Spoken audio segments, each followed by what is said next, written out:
മക്കളെ welcome back Eduport. എടാ ready അല്ലേ? എല്ലാവരും സെറ്റ് അല്ലേ? യെസ്, ഞാനിവിടെ വന്നിട്ടുള്ളത് നമുക്കറിയാം നമ്മുടെ ബയോളജി ചോദ്യ പേപ്പറിലെ ഏറ്റവും അവസാന ഭാഗത്ത് വരുന്ന 4 മാർക്കിൻ്റെ ചോദ്യം ഉണ്ടല്ലോ. Very very very very important. അത് ഫിസിക്സ് ആയാലും കെമിസ്ട്രി ആയാലും ബയോളജി ആയാലും ആ 4 മാർക്കിൻ്റെ ചോദ്യം വൃത്തിയിൽ എഴുതി കഴിഞ്ഞാൽ ആ 4 മാർക്ക് കിട്ടും. മാത്രമല്ല അത് A+നെ വരെ സ്വാധീനിക്കുന്ന ഒരു ചോദ്യം കൂടിയാണ് എന്നുള്ള കാര്യം നിങ്ങൾ മനസ്സിലാക്കുക. അപ്പം ഞാനിവിടെ ചെയ്യാൻ പോകുന്നത് എന്താ വെച്ചാൽ നമ്മുടെ കഴിഞ്ഞു പോയ SLC പരീക്ഷകളിലെ ചോദ്യ പേപ്പറിൽ അവസാനം വരുന്ന 4 മാർക്കിന്റെ ചോദ്യങ്ങൾ ഞാനൊന്ന് ഡിസ്കസ് ചെയ്യാൻ പോവുകയാണ്. അപ്പോൾ മിസ്സാക്കി കളയേണ്ട, വെരി ഇമ്പോർട്ടൻ്റ് ആണ്. ഓക്കെ, ആദ്യത്തെ ചോദ്യത്തിലേക്ക് കടക്കാം. 4 മാർക്സ് യുവർ ക്വസ്റ്റ്യൻസ്. നോക്കടാ, analyse the illustration of hormonal disorders and answer the questions. അതായത് ഹോർമോണൽ ഡിസോർഡേഴ്സ്, അതായത് ഹോർമോണിന്റെ വേരിയേഷൻ മൂലം ഉണ്ടാകുന്ന അസുഖങ്ങളെ കുറിച്ചുള്ള ഒരു ചോദ്യമാണ്. അപ്പോൾ അത് നിങ്ങൾ മനസ്സിലാക്കണം, ഇത് ഏത് പാഠത്തു നിന്ന് വരുന്നതാ, ഏത് ചാപ്റ്ററിൽ നിന്ന് വരുന്നതാ? യെസ്, 3-ാമത്തെ ചാപ്റ്ററിലെ എന്താണ് മെയിൻറ്റെയിൻ ഹോമിയോസ്റ്റാസിസ് എന്ന് പറയുന്ന ചാപ്റ്ററിലെ, അതായത് കെമിക്കൽ മെസ്സേജസ് ഫോർ ഹോമിയോസ്റ്റാസിസ്, അതായത് സമസ്ഥിതിക്കായുള്ള രാസസന്ദേശങ്ങൾ എന്ന് പറയുന്ന ചാപ്റ്ററിലെ ചോദ്യമാണെന്ന് മനസ്സിലാക്കുക അല്ലേ. അപ്പോൾ നമ്മൾ ചോദ്യത്തിലേക്ക് പോവാം. എടാ, ഇവിടെ ഒരു 3 ബോക്സ് തന്നിട്ടുണ്ട്. ആദ്യത്തെ ബോക്സ് നോക്കാം, ഞാൻ സെൻറ്ററത്ത് ഹോർമോൺ നിന്നുണ്ട്. ഹോർമോൺ, ആ ഹോർമോണിന്റെ അമിതോൽപാദനം സംഭവിക്കുകയാണ് അല്ലേ, ഓവർ പ്രൊഡക്ഷൻ. ഏത് പീരീഡിലാണ്? ഒന്ന് വളർച്ചാ ഘട്ടത്തിൽ, അതായത് ഡ്യൂറിങ് ഗ്രോത്ത് ഫേസിൽ അമിതോൽപാദനം സംഭവിച്ചു കഴിഞ്ഞാൽ ഏത് ഈ ഹോർമോൺ, ഈ X എന്ന് പറയുന്ന ഹോർമോണിന്റെ അമിതോൽപാദനം നടന്നു കഴിഞ്ഞാൽ ഒരു അസുഖം ഉണ്ടാവും അല്ലേ. ആ അസുഖത്തിന്റെ പേര് A എന്ന് കൊടുത്തിട്ടുണ്ട്. യെസ്. അതേപോലെ ആഫ്റ്റർ ഗ്രോത്ത് ഫേസ്, വളർച്ചാ ഘട്ടത്തിന് ശേഷമാണ് ഈ ഒരു ഹോർമോണിന്റെ അമിതോൽപാദനം സംഭവിച്ചെങ്കിൽ അതിന് വേറൊരു അസുഖം കൊടുത്തിട്ടുണ്ട്, B എന്ന് പറഞ്ഞു അല്ലേ. ഇതൊക്കെ നമ്മൾ കണ്ടെത്തണം. അവസാനം നോക്ക്, ഈ ഹോർമോണിന്റെ ലോവർ പ്രൊഡക്ഷൻ ആണ്, ഉൽപാദന കുറവാണ്. ഏത് ഫേസിലാണ്? ഡ്യൂറിങ് ഗ്രോത്ത് ഫേസ്, വളർച്ചാ ഘട്ടത്തിൽ തന്നെയാണ്. വളർച്ചാ ഘട്ടത്തിൽ എന്തിന്റെ അളവ് കുറഞ്ഞു? ഈ പറയപ്പെടുന്ന ഹോർമോണിന്റെ ഉൽപാദനം കുറഞ്ഞു കഴിഞ്ഞാൽ ആ അസുഖത്തിന്റെ പേരാണ് വാമനത്വം. ഇവിടെ കൃത്യമായിട്ട് കൊടുത്തിട്ടുണ്ട്. അങ്ങനെയാണെങ്കിൽ നിങ്ങൾക്ക് ആലോചിച്ചാൽ തന്നെ അറിയാം എന്തൊക്കെ കണ്ടെത്തേണ്ടി വരും. ഈ X എന്ന് പറഞ്ഞ ഹോർമോൺ ഏതാന്ന് കണ്ടെത്തേണ്ടി വരും. പിന്നെ ഇതിന്റെ അമിതോൽപാദനം വളർച്ചാ ഘട്ടത്തിൽ ഡ്യൂറിങ് ഗ്രോത്ത് ഫേസിലാണ് കൂടിയതെങ്കിൽ അല്ലേ, അവിടെ ഏത് അസുഖമാണ് ഉണ്ടാകുക. അതേപോലെ ആഫ്റ്റർ ഗ്രോത്ത് ഫേസ്, വളർച്ചാ ഘട്ടത്തിന് ശേഷമാണെങ്കിൽ ഏത് അസുഖം, B എന്നും കണ്ടെത്തണം. ഓക്കെ അല്ലേ? അപ്പൊ നമുക്ക് നോക്കാം. നോക്ക്, സിമ്പിളായിട്ട് പറയുകയാണെങ്കിൽ എന്താ ഇപ്പം നിറം പിടിക്കുന്നുണ്ടോ? Yes, okay. അപ്പോൾ നോക്കിട്ടോ, ഞാൻ പറയാം ഹോർമോൺ. എടാ, ഇത് ഏത് ഹോർമോണാന്ന് പറ. ഏത് ഹോർമോണാണ്? സിമ്പിളായിട്ട് പറയും അല്ലേ. ഹോർമോൺ X ഏതാ? സിമ്പിളായിട്ട് നമുക്ക് പറയാം ഏതാണ്? സൊമാറ്റോട്രോപ്പിൻ ആണ്. അപ്പൊ ചോദ്യതാ, name the hormone indicated as X എന്ന് സൂചിപ്പിച്ചിരിക്കുന്ന ഹോർമോണിന്റെ പേര് എന്തെന്ന് സിമ്പിളായിട്ട് പറയാം. എന്താ? സൊമാറ്റോട്രോപ്പിൻ, അല്ലെങ്കിൽ ഗ്രോത്ത് ഹോർമോൺ, അല്ലെങ്കിൽ വളർച്ചാ ഹോർമോൺ. മറക്കരുത്, X എന്ന് പറഞ്ഞ ഹോർമോൺ ഏതാ? സൊമാറ്റോട്രോപ്പിൻ ആണ്, മറക്കരുത്. യെസ് അല്ലേ. പിന്നെന്താ ചോദിച്ചത്? Identify the disorders A and B അല്ലേ. അതായത് A, B എന്നീ തകരാറുകൾ തിരിച്ചറിഞ്ഞ് പേരെഴുതുക. അപ്പൊ സിമ്പിൾ ആയിട്ട് പറയാം. നമുക്ക് നോക്ക്, ഹോർമോൺ X, അതായത് സൊമാറ്റോട്രോപ്പിന്റെ ഉൽപാദനം കൂടി. ഏത് ഘട്ടത്തിലാണ്?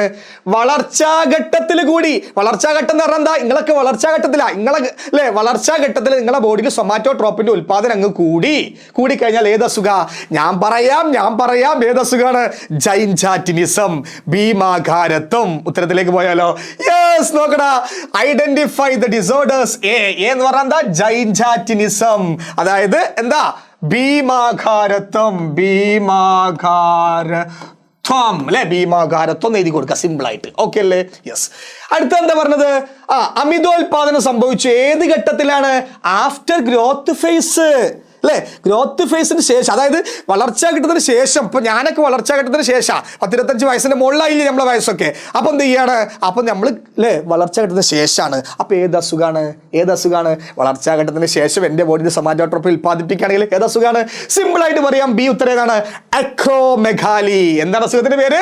അക്രോമെഗാലി. B എന്ന് പറയുന്ന അസുഖത്തിന്റെ പേരെന്താ? അക്രോമെഗാലി. അപ്പൊ വളർച്ചാ ഘട്ടത്തിൽ സൊമാറ്റോട്രോപ്പിന്റെ ഉൽപാദനം കൂടിക്കഴിഞ്ഞാൽ ജൈൻജാറ്റിനിസം അല്ലെ ഭീമാകാരത്വം അല്ലെ. വളർച്ചാ ഘട്ടത്തിന് ശേഷവും സൊമാറ്റോട്രോപ്പിന്റെ ഉൽപാദനം കൂടുകയാണെങ്കിൽ, പ്രൊഡക്ഷൻ കൂടുകയാണെങ്കിൽ അതിനെന്ത് പറയും? അക്രോമെഗാലി എന്ന് വിളിക്കും. എന്താ വിളിക്കുക? അക്രോമെഗാലി. അപ്പൊ 2 ചോദ്യത്തിന് ഉത്തരായി അല്ലെ. 2 ചോദ്യത്തിന് ഉത്തരായിട്ടാ. ഓക്കെ, അടുത്ത ചോദ്യം എന്താ പറഞ്ഞത്? ഇപ്പൊ X എന്താന്ന് എഴുതി അല്ലെ, A എന്താന്ന് കിട്ടി, B എന്നാലും കിട്ടി അല്ലെ. ഇനി അടുത്തതുമായി ബന്ധപ്പെട്ടൊരു ചോദ്യം നോക്ക്. What are the symptoms of A and B അല്ലെ. A എന്ന് പറഞ്ഞ പറഞ്ഞ അസുഖം ഏതാ? ജൈൻജാറ്റിനിസം, ഭീമാകാരത്വം അല്ലെ. ബി എന്ന് പറഞ്ഞാൽ എന്താ? അക്രോമെഗാലി. ഇതിന്റെ സിംറ്റംസ് എന്താണ്, ലക്ഷണങ്ങൾ എന്താന്നാ ചോദിച്ചത്. നിങ്ങൾ റെഡിയാണോ? എന്താ പറഞ്ഞത്? എ കോമ ബി എന്നിവയുടെ ലക്ഷണങ്ങൾ എന്തെല്ലാമാണ്? സിമ്പിൾ ആയിട്ട് പറയാം. എ എന്ന് പറഞ്ഞ അസുഖം ഏതാണ്? ജൈൻജാറ്റിനിസ് ആണ്, ഭീമാകാരത്താണ്, വളർന്ന് ടോളർ മാൻ ആയിട്ട് പോവാണ് അല്ലെ. അപ്പോ excessive growth of the body അല്ലെ, ശരീര വളർച്ച കൂടുന്നു, ഇതാണ് ഇതിന്റെ ലക്ഷണം അല്ലെ. ശരീര വളർച്ച കൂടുന്നു, ശരീര വളർച്ച കൂടുന്നു. ഒന്ന് ഞാൻ ഇവിടെ എഴുതി മലയാളത്തിൽ അല്ലെ, ഇംഗ്ലീഷ് ഇവിടെ ഉണ്ട്. Excessive growth of the body. രണ്ടാമത്തെ എന്താ? Growth of the bones of the face. രണ്ടാമത്തെ അസുഖം ഏതാ ആദ്യം അറിയണം അല്ലെ. ഏത്? അക്രോമെഗാലിയാണ്. അക്രോമെഗാലി. അക്രോമെഗാലിയുടെ ലക്ഷണം എന്താന്നാ ചോദിച്ചത്. എന്താ?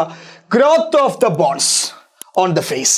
മുഖത്തുള്ള എല്ലുകൾ വലിപ്പം വെക്കുക. മുഖത്തുള്ള എല്ല് അല്ലെ, മുഖത്തുള്ള അസ്ഥി അല്ലെ, മുഖത്തുള്ള അസ്ഥി. പിന്നെ ജോ എന്ന് പറഞ്ഞാൽ താടിയല്ല്.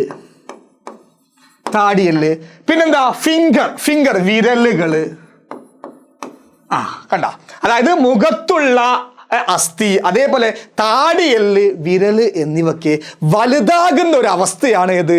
അക്രോമെഗാലി എന്ന് പറയുന്നത് അസുഖത്തിന്റെ ലക്ഷണങ്ങള്. സിമ്പിൾ അല്ലേ? ഇപ്പൊ നമുക്ക് എത്ര മാർക്ക് കിട്ടിയാടാ? 4 മാർക്കാണ്ട് കിട്ടി. 4 മാർക്ക്. റെഡി അല്ലേ?